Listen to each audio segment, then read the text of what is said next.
You often hear the terms active and passive BMS.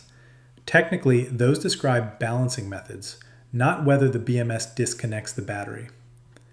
Active balancing means that the balancing is done via transferring energy one cell to another, and passive is when excess energy is used as a heat via resistors. In this video, I'll explain the real difference between monitoring and protection BMS designs. This 20-volt tool battery has monitoring BMS like most of the tool batteries, and this means that the BMS monitors the state of the battery and reports it to the tool, and if it detects any errors, the tool cuts off the power.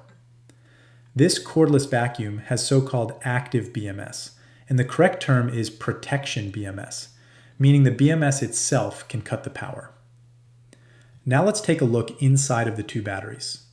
On top of this tool battery is the monitoring BMS, and if we take a closer look, we can see there is a direct current path to the tool, so there's nothing that can cut the power. So if some error occurs, the BMS tells the tool to cut the power.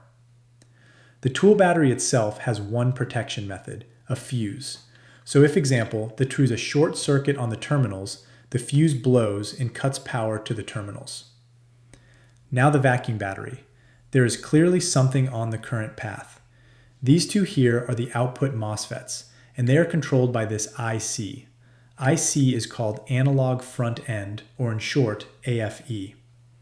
The IC sends a signal to these MOSFETs gate pins here and turns them on, empowering the vacuum. So why are there two different BMS designs? Monitoring BMS systems are used in high power applications. Electric vehicles and industrial batteries need precise current control and very high peak currents.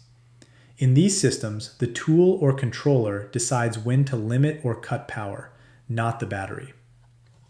Protection BMS designs are used in lower power systems. E-bikes, power banks, power tools, cordless appliances, and many consumer devices need a simple, self-contained safety solution. That's all for this short video. I'll do a longer video in the future where we go more in depth at how BMS is designed and how it works. If you want to see that, subscribe so you don't miss it, and thanks for watching.